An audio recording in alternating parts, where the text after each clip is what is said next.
தனக்கு வழங்கப்பட்ட பாதுகாப்பை மாநில அரசு விலக்கிக் கொண்டதால் உயிருக்கு அச்சுறுத்தல் இருப்பதாக கூறி மதுரை கிரானைட் குவாரி முறைகேடு வழக்கு குறித்த நீதிமன்ற விசாரணைக்கு ஆஜராகாமல் ஓய்வு பெற்ற IAS அதிகாரி சகாயம் தவிர்த்தார். தனக்கு ஏற்பட்டுள்ள பாதுகாப்பு அச்சுறுத்தல் குறித்து உயர்நீதிமன்ற தலைமை நீதிபதிக்கு சகாயம் கடிதம் எழுதியுள்ளார். IAS அதிகாரியாக பணியாற்றிய காலத்தில் பலரின் முன்மாதிரியாக அறியப்பட்ட சகாயம் நாமக்கல், மதுரை மாவட்ட ஆட்சியராகவும் தமிழ்நாடு அரசின் கோஆப்டெக்ஸ், இந்திய மருத்துவத்துறை, தமிழ்நாடு அறிவியல் நகரம் உள்ளிட்ட பல்வேறு துறைகளில் பொறுப்புகளை வகித்தார். இந்நிலையில் மதுரை மாவட்ட ஆட்சியராக சகாயம் இருந்தபோது கிரானைட் குவாரிகள் முறைகேடுகளை வெட்ட வெளிச்சத்திற்கு கொண்டு வந்தார்.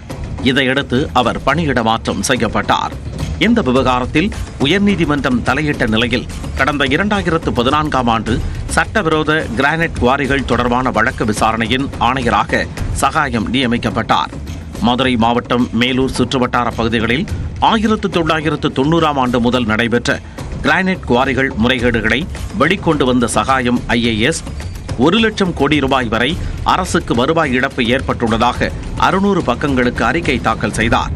கடந்த 2021ஆம் ஆண்டில் சகாயம் விருப்ப ஓய்வு பெற்ற நிலையில் சட்டவிரோத கிரானைட் குவாரிகள் தொடர்பான வழக்கு விசாரணை மதுரை உயர்நீதிமன்றத்தில் நடைபெற்று வருகிறது. இந்நிலையில் கடந்த 26ஆம் தேதி வழக்கு விசாரணைக்கு ஆஜராகுமாறு சகாயத்திற்கு நீதிமன்றம் நோட்டீஸ் அனுப்பியது.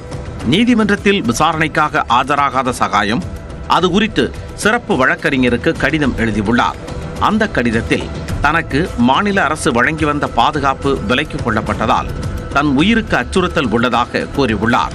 பாதுகாப்பு விலக்கிக் கொள்ளப்பட்டது முறையற்றது என்றும், கிரானைட் குவாரி முறைகேட்டில் ஈடுபட்டவர்களின் பாதுகாப்பு விலக்கிக் கொள்ளப்பட்டது முறையற்றது, மாநில அரசு கொடுத்த பாதுகாப்பை 2023ஆம் ஆண்டில் திரும்ப பெற்றதாக தெரிவித்துள்ளார்.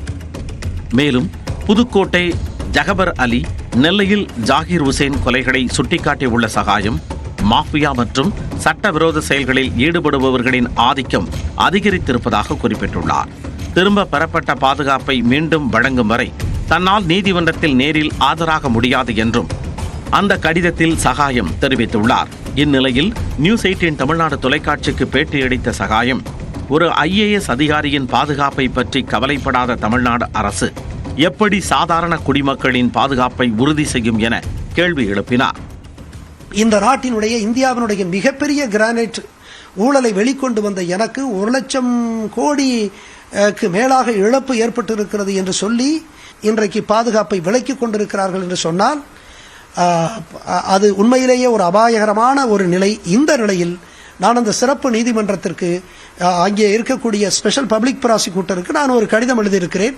அந்த கடிதத்தில் இதுபோன்ற விவரங்களை எல்லாம் தமிழ்நாட்டினுடைய சட்ட ஒழுங்கு பிரச்சனைகள் எல்லாம் சுட்டிக்காட்டி எனக்கு இதுபோன்ற பாதுகாப்பு விளக்கப்பட்டிருக்கக்கூடிய நிலையில் பாதுகாப்பு அச்சுறுத்தல் இருக்கிறது என்று சொல்லி உங்களுடைய அந்த நீதிமன்ற நடவடிக்கையில் நான் பங்கெடுக்க முடியாத நிலையில் இருக்கிறேன்.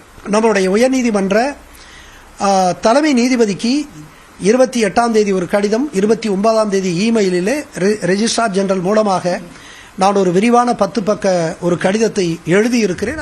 தனக்கு ஏற்பட்டுள்ள பாதுகாப்பு அச்சுறுத்தல் குறித்து உயர்நீதிமன்ற தலைமை நீதிபதிக்கு 10 பக்க கடிதம் எழுதியுள்ளதாகவும் சகாயம் IAS கூறினார்.